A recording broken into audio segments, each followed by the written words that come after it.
pour cette grâce qui m'a été faite d'être en ces lieux pour partager la parole de Dieu avec nous. Et j'ai dit merci à mon père, le révérend Alexis Chimanga,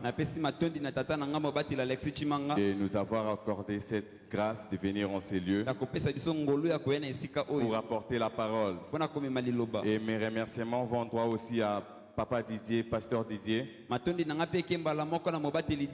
qui nous a accueillis ce matin en ces lieux. Et c'est par lui que nous sommes là pour prêcher la bonne nouvelle. Et troisièmement, mes remerciements vont droit vers vous qui êtes là ce matin. Parce qu'il y a un homme de Dieu qui a dit, jusque-là on n'a pas encore reçu l'onction de prêcher les chaises vides.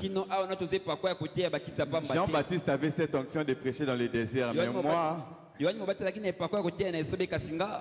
Dieu ne m'a pas donné cette onction. Et j'ai dit merci à vous tous qui êtes là ce matin. Est-ce que vous pouvez acclamer pour vous encourager? Et voilà, j'aimerais aussi vous apporter les salutations de l'église mère. Oh, j'ai dit je vous apporte les salutations de l'église mère. Voilà, et troisièmement, j'aimerais qu'on encourage ceux qui vont suivre ces cultes en direct de Facebook, de YouTube, de partout dans le monde, qui pourront avoir l'occasion de suivre ce moment que nous allons passer en cellule. Est-ce qu'on peut acclamer pour les gens qui vont suivre ces messages, pour les encourager? Nous sommes avec vous, que Dieu vous bénisse. La distance ne nous sépare pas, on est ensemble. Amen. Voilà, sans plus tarder, je commence mon message de ce matin. Et en venant ici, on m'a dit que le thème de l'année, c'est la domination. Le thème de l'année, c'est sur la domination. Et ce matin, par la grâce de Dieu, nous allons partager un petit sous-thème. Toujours dans cet aspect de domination. Et notre sous-thème de ce matin, c'est dominer malgré l'adversité. Yeah. Dominer malgré l'adversité. Sans plus tarder, ouvrons nos Bibles rapidement. Dans Genèse chapitre 1, le verset 26. Genèse 1 à partir du verset 26. La Bible déclare, puis Dieu dit, faisons l'homme à notre image, selon notre ressemblance, et qu'il domine sur le poisson de la mer, sur les oiseaux, et qu'il domine sur tous les poissons de la mer, sur les oiseaux du ciel, sur le bétail, sur toute la terre, et sur tous les reptiles qui rampent sur la terre. Dieu créa l'homme à son image, il les créa à l'image de Dieu, il créa l'homme et la femme. Que Dieu bénisse sa parole. Nous pouvons nous rasseoir. Dans ce texte de base qui m'a été donné, qui est même votre texte de l'année, on nous présente quelques vérités à savoir. On nous montre, on nous présente Dieu. Mais dans Genèse 26, chapitre 1, verset 26, on nous présente Dieu différemment. C'est-à-dire au commencement, on nous présente d'abord un Dieu créateur. Un Dieu qui vient pour créer. Mais au-delà de créer, on nous présente Dieu comme étant un manager. Comme étant quelqu'un qui sait ce qu'il fait. Comme étant quelqu'un qui ne vient pas, qui commence directement à créer en désordre. Mais comme étant quelqu'un qui est en train de planifier ce qu'il va faire.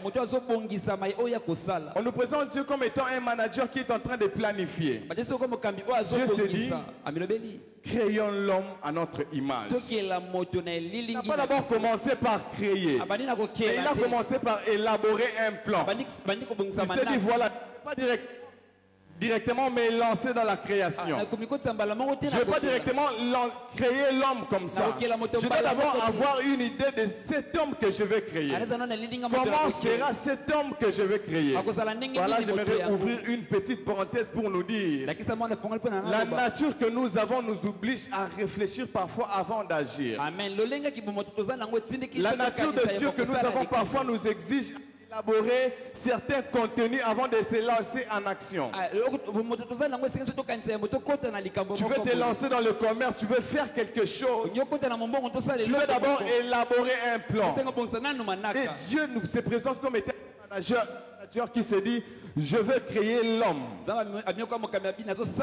Mais cet homme que je vais créer aura mon image.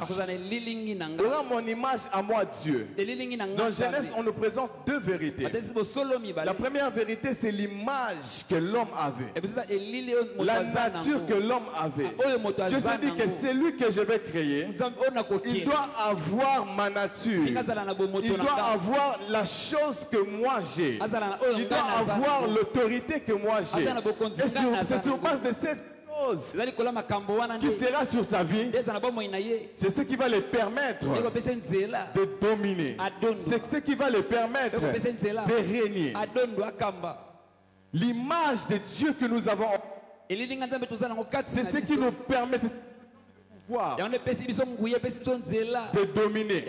C'est ce qui nous donne le pouvoir de régner. Et la nature que Adam avait, c'est ce qui c'est ce qu'il exigeait à dominer. Adam ne dominait pas parce qu'il était un homme créé par Dieu, mais Adam dominait parce qu'il avait l'image de Dieu. Adam dominait parce qu'il avait l'image de Dieu en lui. Il y a certaines choses qui nous obligent, que Dieu nous oblige à faire actuellement dans le monde. Non pas parce que nous sommes simplement sa créature, mais c'est parce que nous avons son image en nous. C'est parce que nous avons son image. C'est parce que nous avons et c'est la nature que Adam avait qui le poussait à dominer. C'est grâce à cette nature que Adam a le pouvoir de dominer sur le monde, de dominer sur les animaux. La deuxième des choses que ce passage nous révèle, Dieu crée l'homme, mais Dieu précise sur quoi cet homme va dominer. Dieu n'a pas dit que Adam tu vas dominer sur un autre homme. Dieu n'a pas dit que Adam tu vas dominer sur Ève. Mais Dieu a dit que je vais créer l'homme afin qu'il puisse dominer sur les animaux, sur la terre, sur tout ce que j'ai eu à créer. Amen, amen. Dieu a précisé là où la domination d'Adam devrait s'imposer, là où la domination d'Adam devrait s'exercer. Lorsque nous venons à Jésus, automatiquement nous avons son image. Et c'est son image qui nous pousse à dominer. C'est cette image de Dieu que nous avons en nous qui nous pousse à régner. C'est cette image de Christ que nous avons en nous qui nous pousse à faire certaines choses automatiquement, qui fait en sorte que certaines choses se fassent automatiquement, non pas parce que nous avons eu à faire des efforts, mais simplement parce que nous avons cette image de Dieu en nous. Et Adam était créé à l'image de Dieu. L'image de Dieu en lui. Adam était la représentation de Dieu sur terre. Merci. Adam était l'image de Dieu sur terre. Dieu s'est dit, voilà, j'ai créé le monde. Mais je ne vais pas laisser le monde comme ça. Je ne vais pas laisser que le monde soit dirigé par elle-même. Je dois placer un dirigeant. C'est ainsi que Dieu s'est dit, non, je dois créer l'homme. Mais cet homme que je dois créer doit avoir mon image. J'aimerais dire à quelqu'un, tu n'es pas l'image de ton père. Tu n'es pas l'image de ton oncle. Oh, tu m'as pas compris. Je dis, tu n'es pas l'image de ton oncle. Tu n'es pas l'image de ta tante. Mais l'image qui est en toi, c'est l'image du Dieu Tout-Puissant. Celui qui a créé le ciel et la terre. Ce corps que tu vois n'est pas l'image de Dieu. L'image de Dieu en toi se trouve à l'intérieur. Même si les hommes ne peuvent pas voir, les démons savent en réalité qui tu es. Oh, je dis, les démons savent en réalité qui tu es. Tu es l'image de Dieu. Tu n'es pas n'importe qui.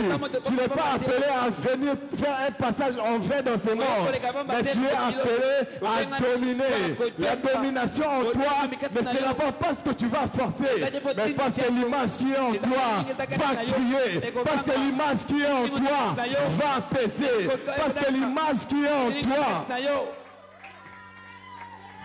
Amen. C'est l'image de Dieu en nous. Adam n'avait pas d'effort à faire. Adam n'avait pas de manipulation à faire pour que les lions lui obéissent, pour que les animaux obéissent à sa parole. Car en lui, il avait l'image de Dieu. Ce matin, j'aimerais le redire à quelqu'un, tu n'es pas n'importe qui. Oui, tu n'es pas n'importe qui. Tu n'es pas n'importe qui. Tu as l'image du Créateur en toi. Oui, je le redis, tu as l'image du Créateur en toi. Oui, tu as l'image du Créateur en toi. Adam n'était pas n'importe qui dans le jardin. Adam était le président du jardin. Tu n'es pas n'importe qui dans ce monde. Tu n'es pas n'importe qui dans ton quartier. Tu n'es pas n'importe qui dans ton école. Tu n'es pas n'importe qui dans ton travail. Car l'image de Dieu qui est en toi met mal à l'aise même les démons qui t'entourent. Je dis, tu n'es pas n'importe qui. Peut-être physiquement, quand tu te regardes, tu n'as pas d'argent, c'est vrai. Tu n'as pas encore de moyens, c'est vrai. Dieu ne t'a pas encore élevé, c'est vrai. Mais en toi, il y a la domination. Mais en toi, il y a l'image du Créateur. Si le Créateur qui a créé toutes choses réside en toi, il finira par appeler à l'existence ce qui n'a jamais existé en toi. Oui, je dis, si le Créateur de toutes choses est en toi et tu as son image en toi, il finira par appeler à l'existence dans ta vie ce qui n'existe pas. Qu'est-ce qu'est l'argent devant le Créateur? Qu'est-ce qu'est une voiture devant le Créateur? Qu'est-ce que la bonne santé devant le Créateur? Tu n'es pas n'importe qui. Oui, dis-le après moi, je ne suis pas n'importe qui. Je ne suis pas n'importe qui. Non, dis-le très bien, je ne suis pas n'importe qui. Je ne suis pas n'importe qui. Tu n'es pas n'importe qui. Tu es appelé à dominer. Tu es appelé à peser. Tu es appelé à exercer ton pouvoir. Tu es appelé à exercer une autorité. Et Adam était là pour dominer. Adam était là pour dominer. Adam était là pour exercer un pouvoir. Adam était là pour sécuriser. Adam était là pour veiller sur les jardins. Adam était le gardien du jardin. C'est à Adam que Dieu avait donné le pouvoir d'exercer l'autorité. J'aimerais dire à quelqu'un, c'est à toi que Dieu a donné d'exercer l'autorité dans ta famille. C'est à toi que Dieu a donné le pouvoir d'exercer l'autorité dans ton quartier. Et Adam n'était pas n'importe qui. Adam était l'ambassadeur de Dieu dans les jardins. C'est-à-dire quand on vient dans les jardins, on ne voit pas Dieu, mais on voit Adam qui est l'ambassadeur. Lorsqu'on touche l'ambassadeur, on ne touche pas seulement l'ambassadeur, mais on touche le pays qu'il a légué. Voilà pourquoi dans le jardin, le diable ne pouvait pas toucher. Le diable ne pouvait pas toucher parce qu'il savait qu'Adam avait l'autorité. Voilà pourquoi le diable ne peut pas te toucher. Mais ce que le diable fait, il exerce la ruse. Voilà, la ruse. Il t'attire par sa ruse pour que tu pêches et que tu perdes cette autorité. Et le diable est venu. Le diable est venu vers Adam. Il a tiré Adam. Il a tiré Ève. Le diable a séduit Ève. Le diable est venu avec ce qui est beau à l'œil. Le diable est venu représenter à Ève ce qui était précieux, ce qui était bon à goûter. La Bible déclare lorsque Ève a goûté les fruits, Ève a vu que réellement c'était bon. J'aimerais dire à quelqu'un, c'est bon, mais ça te fait perdre quelque chose. Oui, le péché est bon, mais pas ça te fait perdre quelque chose. Oui, c'est vrai. Le diable vient te séduire. C'est très bon le péché. Ça sent bon, c'est bon pour le corps, mais ça te détruit intérieurement. Ça détruit l'image de Dieu qui est en toi. Ça détruit cette image de Dieu que tu dois représenter dans ta famille. Et le diable savait qu'Adam avait l'autorité en lui. Il savait qu'Ève avait l'autorité en lui. Il ne pouvait pas directement venir leur combattre. Il est venu par la ruse. Il est venu par la ruse pour les écarter du chemin. C'est de la même manière qu'il vient par la ruse dans la vie de plusieurs. Pour nous écarter du chemin, pour nous arracher. Et le diable est venu, le diable a tenté l'homme. Et lorsque l'homme est tombé dans le péché, l'homme a perdu cette nature. L'homme a perdu cette relation qu'il avait avec Dieu. L'homme a perdu cette communion qu'il avait avec Dieu. Mais Dieu, dans son amour, il s'est dit, voilà, je ne vais pas laisser l'homme comme tel. Je veux élaborer un plan. Le diable pense m'avoir vaincu. Le diable pense avoir réussi son plan. Mais ce qu'il ne sait pas, même dans son plan, il y a toujours le plan de Dieu derrière le plan du diable. Même lorsqu'il vient pour détruire, ce qu'il ne sait pas, avant qu'il ne vienne détruire, le Créateur savait déjà. Il s'était dit, voilà, je te mets dans le jardin. Le diable finira par venir détruire. Mais je sais une chose, c'est moi le Créateur. Même s'il vient détruire, j'ai le pouvoir d'arranger les choses. J'ai le pouvoir d'apporter la restauration là où le diable même peut amener. L'homme est tombé dans le chaos. L'homme est séparé de Dieu. Et Dieu a envoyé son Fils unique Jésus. Jean 3,16, car Dieu a tant aimé le monde. C'est par l'amour qu'il a fait ça. C'est par l'amour qu'il a fait. Il a envoyé Jésus pour venir nous sauver. Et lorsque Christ est venu nous sauver, j'aime ce passage de 2 Corinthiens 5, 17 qui dit, si quelqu'un est en Christ, il est une nouvelle créature. Là où le diable pensait avoir réussi, là où le diable pensait avoir dit, j'ai enlevé l'image de Dieu dans la vie de cet homme. Mais la Bible déclare, lorsque nous venons en Christ, là où le diable pensait avoir vaincu, Dieu nous restaure. Dieu nous donne encore cette image que nous avions avant.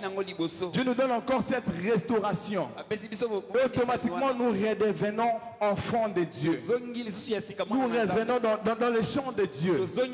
J'aime une autre version qui dit que nous sommes devenus des créatures de Dieu. En Christ, nous sommes une nouvelle créature. En Christ, nous sommes une nouvelle création. Les choses anciennes sont passées. Je vais dire à quelqu'un, les choses anciennes sont passées. Les choses anciennes sont passées. Les gens n'ont plus le droit de te rappeler les péchés que tu avais fait avant de connaître Christ. Car tu es une nouvelle créature. L'image que tu es maintenant n'est pas l'image péché. La nature d'Adam. Mais l'image que tu es actuellement, c'est l'image de Christ. Car en lui, nous sommes une nouvelle créature. En lui, nous sommes une nouvelle création. En lui, automatiquement, cette nature que nous avions perdue, il nous le redonne. En Christ, c'est par lui que nous recevons cette nature. C'est quoi être à l'image de Dieu? Être à l'image de Dieu, c'est être à la ressemblance de Dieu.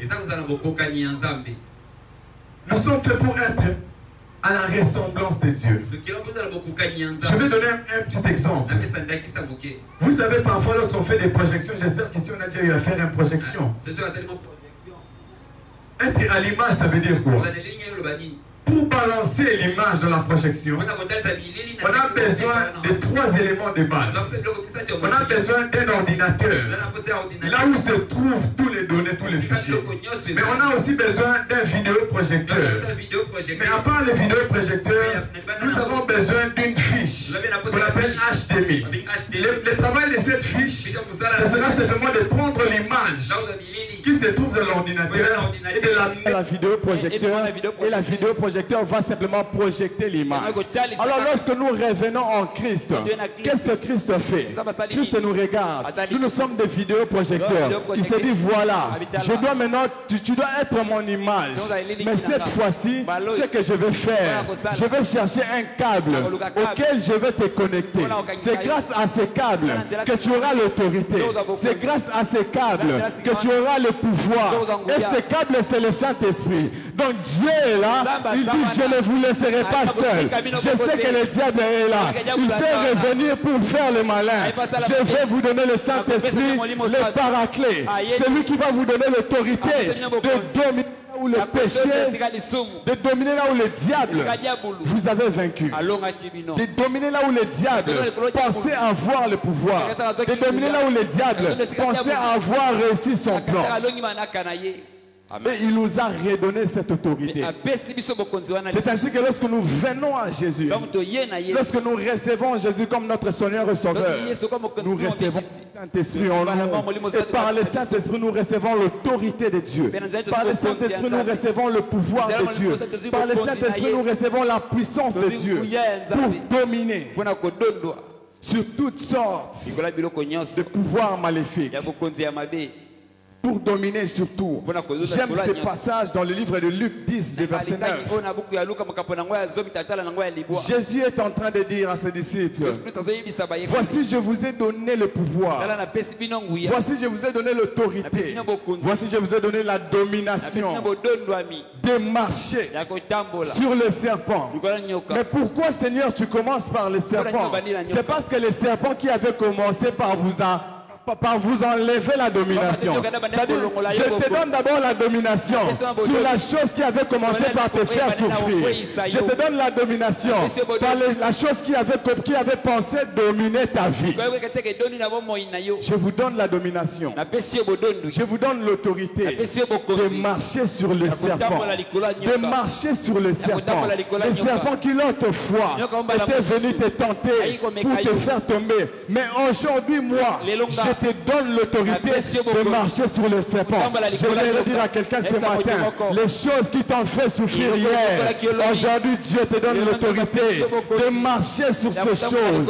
Les choses qui t'ont fait pleurer hier, ce matin Dieu te donne l'autorité de dominer sur ces choses. Les choses qui t'ont fait pleurer, qui ont fait pleurer. Ce matin, Dieu te donne l'autorité de marcher sur ces choses. Je prie et je déclare que les choses qui t'ont fait pleurer hier, aujourd'hui ne te feront pas pleurer. Car l'autorité est là. Les choses qui t'ont fait souffrir hier, aujourd'hui, cela ne peut plus te faire souffrir, car l'autorité de Dieu est là. Les malheurs qui t'avaient frappé hier, aujourd'hui ça ne fait plus te frapper. Par moi, Dieu, je vous ai donné l'autorité. J'aime une chose que David dit dans la Bible, dans le psaume 23. David fait une très bonne prière, une très belle prière, mais à la fin de sa prière, il dit, oui, le bonheur et la grâce m'accompagneront. Si hier j'avais pleuré, mais à partir d'aujourd'hui, la saison est en train de changer. J'aimerais dire à quelqu'un, si hier tu avais pleuré, en ce mois de mai, la saison est en train de changer. Car celui qui marche avec moi va ouvrir une saison de bonheur, va ouvrir une saison de grâce. Là où la peur avait dominé ta vie, le bonheur de Dieu va te faire oublier.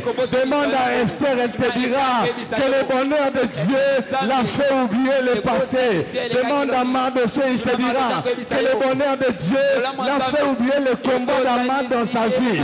Oh, demande à Jésus, il te dira le bonheur de la gloire l'a fait oublier la souffrance de la croix. Oh my God, que le bonheur de Dieu te fasse. David dit, le bonheur et la grâce. Le bonheur et la grâce. Je n'ai pas encore vu, mais je sais une chose dans cette prière que j'ai fait moi, David, que le bonheur et la grâce vont m'accompagner. Ce n'est pas moi qui suis le bonheur, mais c'est le bonheur qui est derrière moi, qui me suit. Ça va m'accompagner partout là où je pars. Même dans un quartier où on a dit qu'il y a beaucoup de sorciers, il suffit que je sois là. Le bonheur de Dieu sera avec moi. La deuxième chose que David dit, toujours dans cette prière, il parle du bonheur, mais il ne finit pas. Il parle de la grâce, le bonheur et la grâce. Là où la grâce est là, les choses s'ouvrent automatiquement. C'est-à-dire, moi je pars et la grâce me suit. Moi, David, j'ai fait un mouvement et la grâce me suit. Je prie que la grâce soit ton partage en ce mois de mai. Que la grâce de Dieu soit ton partage. Alors Dieu nous a donné l'autorité. Dieu nous a donné le pouvoir de régner, de dominer, de régner dans ce monde, de dominer. Toujours dans ce passage de Luc 19. Je n'ai même pas encore fini le passage. Il dit, voici, je vous ai donné le pouvoir de marcher sur le serpent. Il a commencé par toucher la cause. Là où les serpents pensaient avoir réussi. Maintenant, c'est vous qui allez dominer sur lui. C'est-à-dire, puisque vous allez dominer sur lui, il n'aura plus le pouvoir d'exercer son rustre. Je vous ai donné le pouvoir de marcher sur les serpents et les scorpions. Et sur toute la puissance de l'ennemi. Dieu ne nous a pas simplement donné le pouvoir de marcher sur les serpents qui est le diable. Il nous a aussi donné le pouvoir de marcher sur toute puissance de l'ennemi. Qui est l'ennemi? Dans la Bible, notre premier ennemi, c'est le diable. Le diable est notre ennemi, non pas parce que nous l'appelons ennemi, mais parce que c'est lui qui nous voit comme étant son ennemi. Lorsque nous venons à Jésus-Christ, que tu le veuilles ou pas, automatiquement, le diable te voit comme son ennemi. Alors si tu me vois comme ton ennemi, sache que Dieu m'a déjà donné un pouvoir. Moi, je n'ai pas de problème. Moi, j'ai ma vie. Mais si toi, le diable, tu me vois comme un ennemi, sache que automatiquement, j'ai le pouvoir sur toi. Amen. Voilà pourquoi dans la vie, il ne faut jamais vouloir être l'ennemi de quelqu'un qui a la grâce de Dieu. Il ne faut jamais vouloir être l'ennemi de quelqu'un qui a la main de Dieu sur sa vie. Il ne faut pas vouloir être ennemi de quelqu'un qui a Jésus-Christ dans sa vie. Il ne faut pas vouloir être ennemi de quelqu'un qui est enfant de Dieu. Parce que quand tu te fais son ennemi, automatiquement il a le pouvoir sur toi. Automatiquement il a le pouvoir sur toi. Automatiquement, il a la domination sur toi. Automatiquement, il a le pouvoir sur toi. Il y a plusieurs exemples comme ça dans la Bible. Même l'histoire d'Aman et Mardoché, je vais y revenir très souvent. Mardoché est un simple serviteur. Mais Aman, ministre, fait de Mardoché son ennemi. Sans que Mardoché même ne le sache. Mais c'est que Aman avait oublié. Mardoché était d'une race intouchable. Laisse-moi vivre ma vie, mais ne fais pas de ma vie ton ennemi. Car si tu fais de ma vie ton ennemi, je finirai par marcher sur toi. Je vous ai donné le pouvoir de marcher sur le serpent et les scorpions et sur toute la puissance de l'ennemi. Tout celui qui se fait ton ennemi, tout celui qui se met dans la peau de ton ennemi, automatiquement Dieu te donne le pouvoir sur sa vie. Automatiquement Dieu te donne la domination sur sa vie. J'aime l'histoire de Jacob et Ésaü. Quelque chose se passe. Jacob a volé la bénédiction. Jacob est parti. Mais Ésaü est resté.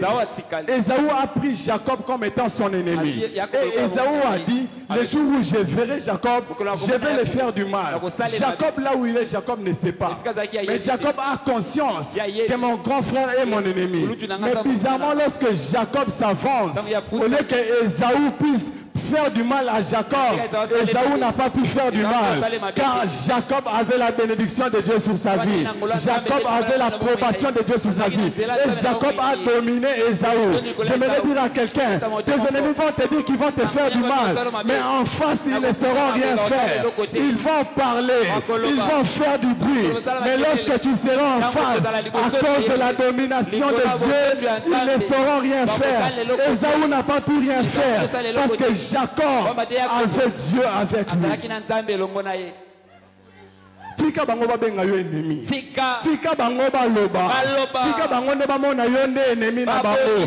Automatiquement ceux qui ne savent pas, il te donne le pouvoir. Il te donne le pouvoir.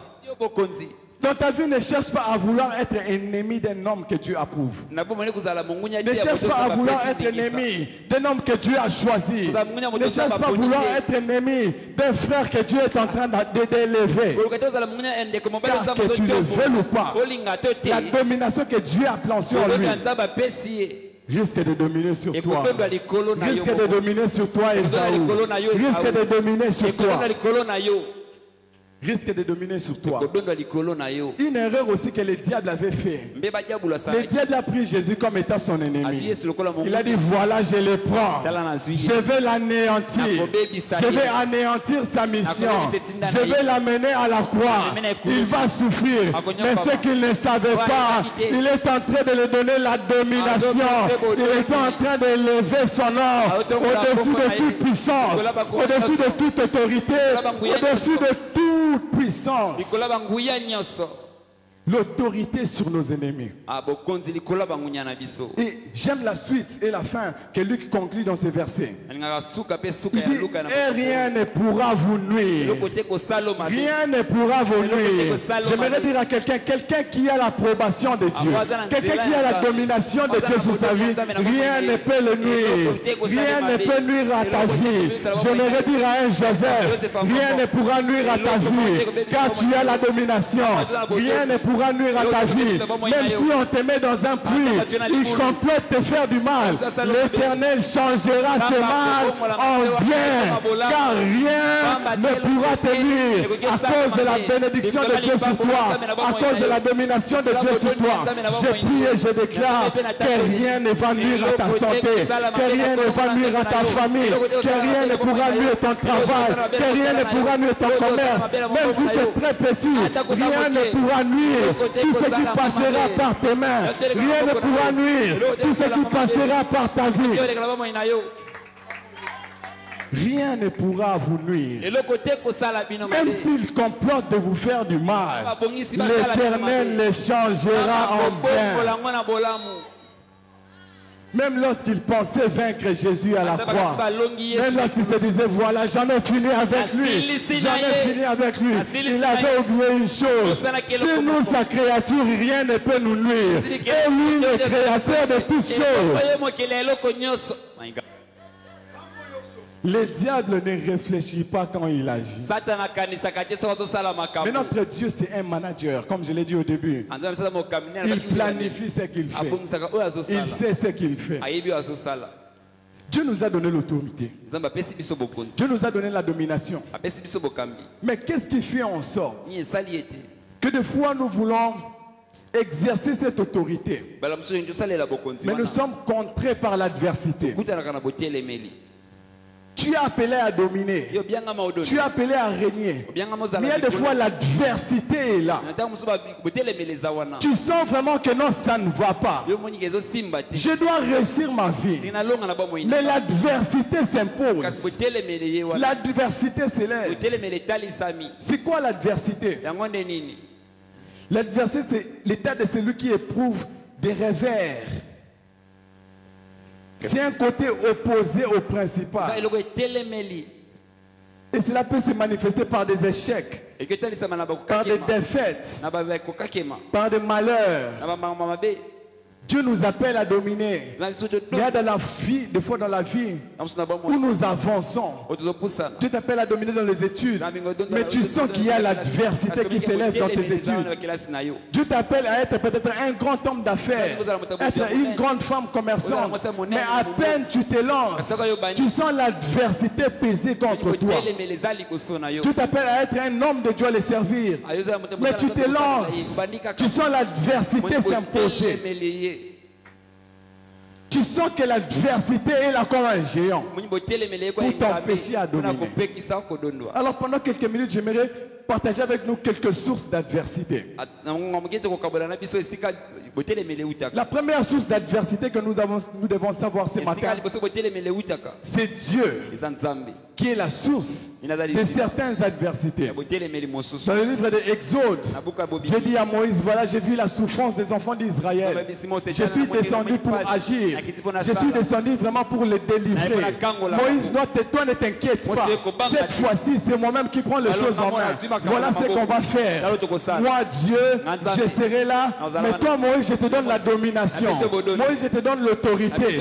Devant Pharaon, Moïse, tu seras Dieu. tu iras et mon peuple sortira d'Égypte. Moïse dans sa tête pouvait se dire, voilà c'est bon, avec tous les signes que j'ai vus de l'Éternel, avec toutes les confirmations que j'ai reçues des anciens, avec toutes les nouvelles que j'ai du Dieu d'Israël, le Dieu d'Abraham, d'Isaac, certainement je vais dominer sur Pharaon. Certainement que quand j'irai, je vais dire à Pharaon, libère le peuple de Dieu. Pharaon va directement libérer. Mais ce que Moïse ne savait pas, c'est qu'il y avait l'adversité. Moïse arrive devant Pharaon. Il dit à Pharaon, l'Éternel m'a envoyé. Pharaon commence par poser à Moïse une question. Qui est l'Éternel pour que moi, Pharaon, je lui obéisse? L'adversité s'élève contre Moïse. Moïse ne sait plus quoi faire. Mais ce que j'aime dans la petite fille de Moïse, à chaque fois qu'il y avait adversité, Moïse ne pleurait pas, mais Moïse retournait à la source auprès de celui qui lui avait envoyé. J'aimerais dire à quelqu'un, à chaque fois que tu sens l'adversité s'élever contre toi, retourne à la source auprès de celui qui t'avait dit qu'il va accomplir cette promesse, auprès de celui qui t'avait dit qu'il va ouvrir les portes, auprès de celui qui t'avait dit qu'il va agir. Moïse rentrait à tout moment. À chaque fois que l'adversité s'élevait, à chaque fois que Pharaon refusait de libérer, Moïse rentrait auprès de Dieu. Et Dieu dit clairement à Moïse, je vais endurcir le cœur de Pharaon. Ce que tu vois là, Moïse, ce n'est pas le diable, ce n'est pas Pharaon, mais c'est moi, Dieu, qui endurcis son cœur. J'aimerais dire à quelqu'un, plus l'adversité est lente, plus la gloire sera grandiose. Oui, plus l'adversité est lente, plus la gloire sera grandiose. Plus l'adversité est très... plus la gloire sera grandiose. Et même Job, c'est Dieu qui donne à Satan la permission de toucher à sa vie. Et Satan vient toucher la vie de Job. Job vit l'adversité. Job essaye mais ça ne marche pas. Sa santé est frappée. Sa famille est frappée. Mais une chose Job n'avait pas oublié, c'est l'Éternel Dieu. J'aimerais dire à quelqu'un, quand tu sens que dans ta vie ça ne va pas, quand tu sens que tu perds le contrôle de tout, n'oublie pas de t'attacher à celui qui a le contrôle de toutes choses. Quand tu sens que tu perds le contrôle sur tout, n'oublie pas de s'attacher à celui qui a le contrôle sur toutes choses. Pierre avait perdu le contrôle en marchant sur les eaux. Mais Pierre avait dit, moi j'ai perdu le contrôle, mais je vais m'accrocher à celui qui maîtrise l'eau. Je vais m'accrocher au Créateur. À chaque fois que tu sens le contrôle, tu es en train de perdre le contrôle. Attache-toi à Dieu. Attache-toi à Dieu. Attache-toi à Dieu. Mais ce que j'aime dans la vie de Job, une chose nous devons retenir dans la vie de Job, c'est que les personnes qui ont vu Job souffrir, ce sont les mêmes personnes qui ont vu Job dans sa saison de gloire. Il y a des fois, Dieu ne change pas de téléspectateurs. Je déclare dans ta vie, Dieu ne va pas changer les téléspectateurs. Dieu ne va pas changer des gens. Ce sont les mêmes personnes qui t'ont vu souffrir. Ce sont les mêmes personnes qui diront, ah non, ça c'est Dieu. Il n'y a que Dieu qui peut faire ça. Les mêmes personnes qui t'ont critiqué, c'est les mêmes personnes qui feront la main de Dieu sur toi. Les mêmes personnes qui ont dit, c'est fini pour toi Job, ainsi que Dieu meurt. Ce sont les mêmes personnes qui diront, non, Job a un Dieu qui existe. Job a un Dieu qui existe. Alors pourquoi Dieu permet l'adversité dans nos vies? La première chose, Dieu permet l'adversité dans nos vies pour augmenter notre foi. Dieu permet l'adversité dans nos vies pour augmenter notre foi. Si je pouvais voir Moïse, je vais poser la question à Moïse. En le voyant sortir, traverser la mer Rouge, arriver de l'autre côté du désert, je demandais à Moïse, quelle est la quantité de ta foi en Dieu?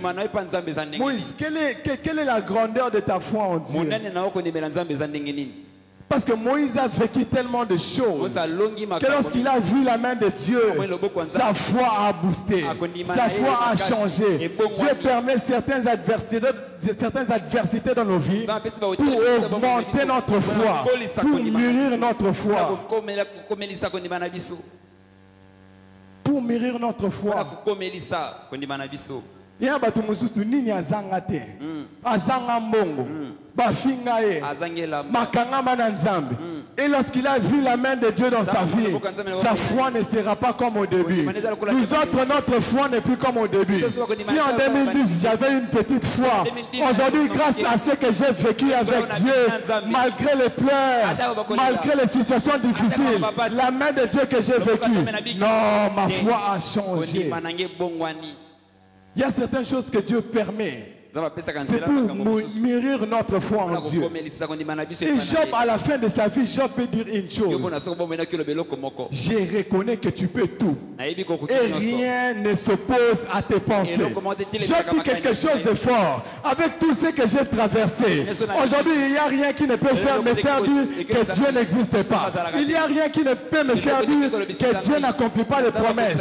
Malgré tout ce que j'ai vécu, moi, Job, aujourd'hui, Seigneur, je dis, tu peux tout faire, tu peux tout faire. Si tu dis aujourd'hui que l'avion tombe du ciel et apparaisse, moi Job, je vais croire, parce que par rapport à ce que j'ai vécu,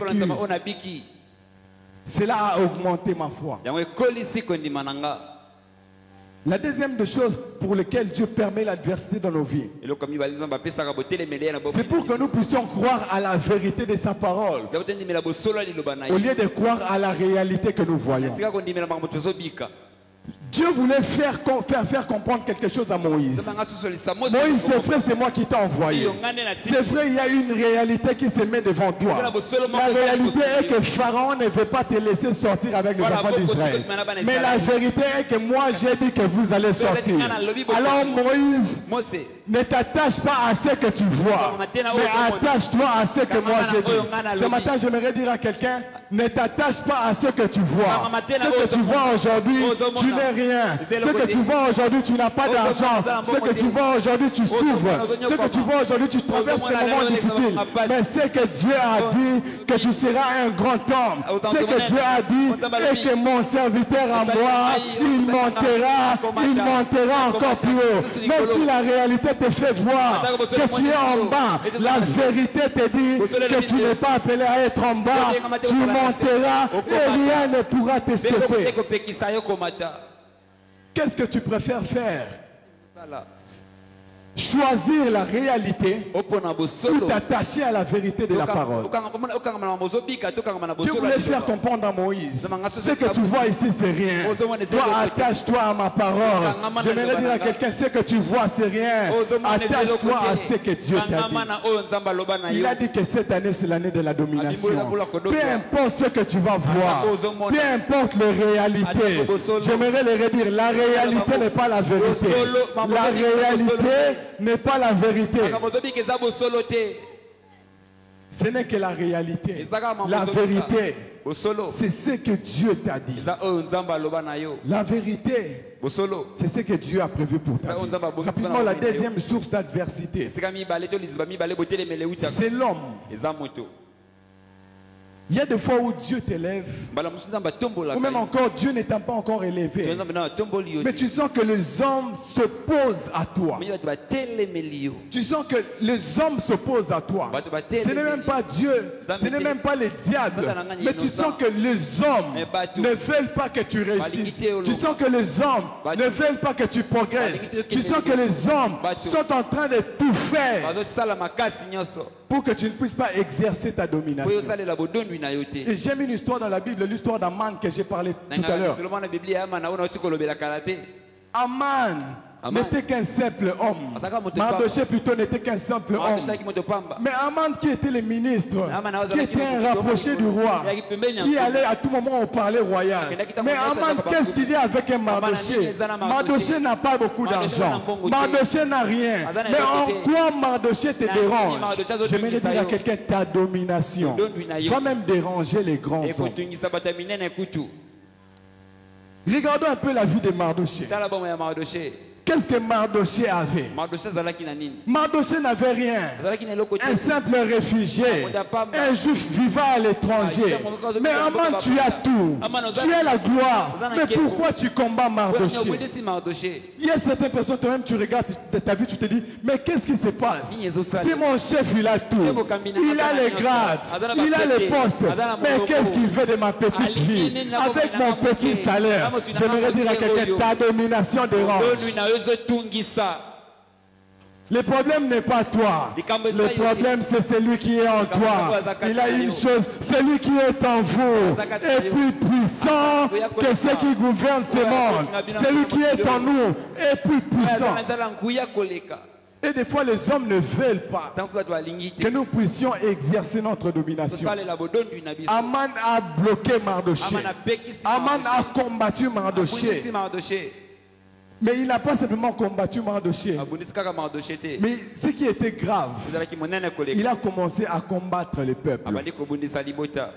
Mais une chose, il avait oublié. Le peuple qu'il est en train de combattre a une nature qui fait en sorte, si tu t'élèves comme un ennemi, automatiquement tu dois tomber.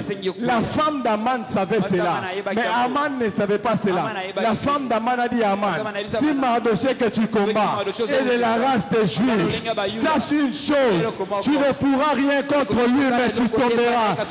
J'aimerais dire à quelqu'un ce matin, l'image de Dieu en toi t'exige à dominer. Tout celui qui se mettra devant toi tombera. Il n'a pas quelque chose d'autre à faire si ce n'est tomber. Mais une chose encore que Aman avait oublié, c'est que la grâce était là. On ne peut pas combattre quelqu'un qui a la grâce de Dieu. On ne peut pas combattre quelqu'un qui a la grâce de Dieu.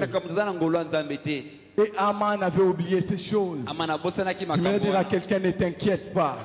Même s'il te combat, même si l'adversité s'élève, même si cela vient des hommes, nous allons finir par dominer. Et la troisième source de l'adversité, c'est la nature. La nature que nous voyons. Il y a des fois où Dieu te dit quelque chose et tu sens maintenant que c'est la nature qui t'empêche d'entrer dans cette chose. C'est la nature qui t'empêche de toucher la chose. Dieu dit aux enfants d'Israël, voilà, vous allez quitter l'Égypte, vous allez aller jusqu'à Canaan.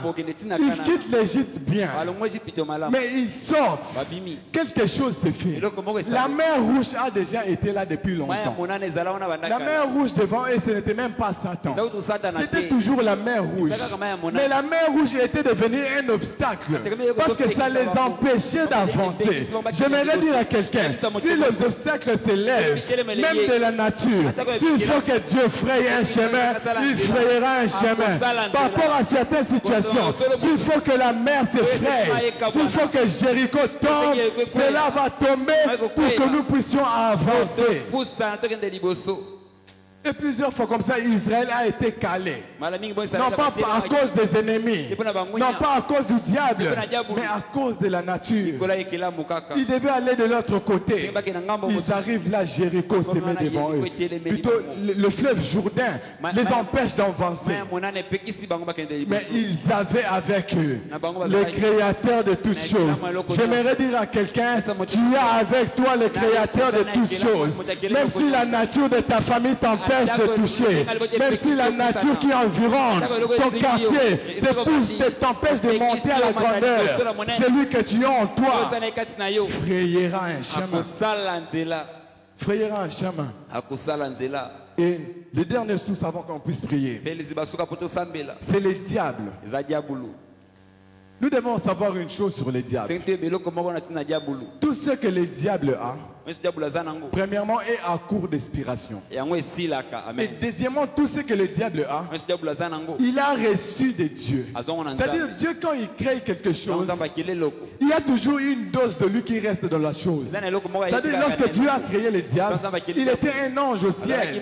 Il faisait son travail de la louange et de l'adoration.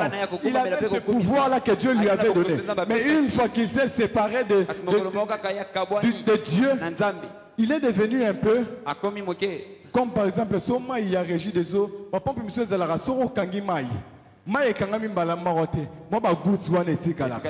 C'est ainsi que le diable est. J'aimerais dire à quelqu'un, la puissance du diable est à court d'inspiration. La puissance de l'ennemi est à court d'inspiration. Voilà pourquoi il travaille rapidement. Car il sait qu'il n'a plus beaucoup de temps. Bientôt, il n'aura plus cette grande puissance qu'il pense avoir. Mais j'aime une chose. Notre Dieu a une puissance qui est au-dessus. Le diable n'a qu'une petite puissance. Mais la domination, la vraie domination, se trouve dans l'usine de Dieu. Nous n'avons pas un dépôt de domination, mais nous avons une usine de domination. J'aimerais dire à quelqu'un, le diable ne saura pas exercer la domination sur ta vie, car tu es attaché à la source de toute domination. Oui, je l'ai dit, tu es attaché à la source de toute domination. Une chose à savoir, lorsque l'adversité se présente, nous devons savoir une chose. Et nous devons prendre cette chose comme étant un signe de la part de Dieu. C'est qu'à chaque fois que l'adversité se présente, c'est que c'est le moment de manifester la domination que Dieu nous a donnée. À chaque fois que tu verras l'adversité s'élever dans ta vie, à chaque fois que tu verras l'adversité s'élever dans ta famille, dans ce que tu fais, ah mon frère, sache que c'est le bon moment que Dieu t'a donné. Sache que automatiquement c'est une passe en or que Dieu t'a donné pour vivre un miracle. Lorsque tu vois Pharaon endurcir le cœur, comprends que Dieu veut manifester la gloire. Quand tu vois la mer rouge t'empêcher d'avancer, sache qu'il y a un miracle. Sache qu'il y a quelque chose que les hommes n'ont jamais vu, qui est prêt à se faire. Sache qu'il y a quelque chose que l'œil n'a jamais vu, qui est prêt à se produire. Qui est prêt à se produire. Lorsque l'adversité s'élève, c'est un bon signe pour tout un enfant de Dieu, pour se dire, ok, c'est le bon moment que Dieu m'a donné pour manifester l'autorité. C'est le bon moment que Dieu m'a donné pour manifester le pouvoir. Anne a compris cela dans la Bible. Lorsque Anne a vu l'adversité s'élever, elle est allée s'attacher à la source. Elle a dit, voilà, c'est le bon moment d'avoir Samuel. J'aimerais dire à quelqu'un que ton problème ne te fasse pas pleurer, mais que ton problème te fasse comprendre que c'est le bon moment d'avoir Samuel. Lorsque tu es stérile, comprends que c'est le bon moment de chercher Samuel. C'est le bon moment d'avoir Samuel. Quand l'adversité s'élève, c'est le bon moment où Dieu décide de faire éclater sa puissance. Je déclare cet après-midi sur ta vie, je déclare cet avant-midi, partout où il y a adversité, sache que la gloire de Dieu est en train de s'élever. Partout où il y a adversité dans ta vie, sache que la main de Dieu est en train de s'élever. L'adversité n'empêche pas Dieu d'agir. L'adversité t'empêchera d'avancer, mais automatiquement fera recours à la puissance divine. L'adversité avait empêché les enfants d'Israël de traverser la mer rouge, mais l'adversité n'a pas empêché Dieu d'exercer son pouvoir et son autorité afin de séparer la mer rouge. Afin de séparer la mer rouge. Ce matin, nous allons prier. Est-ce que nous pouvons nous lever? Nous allons prier.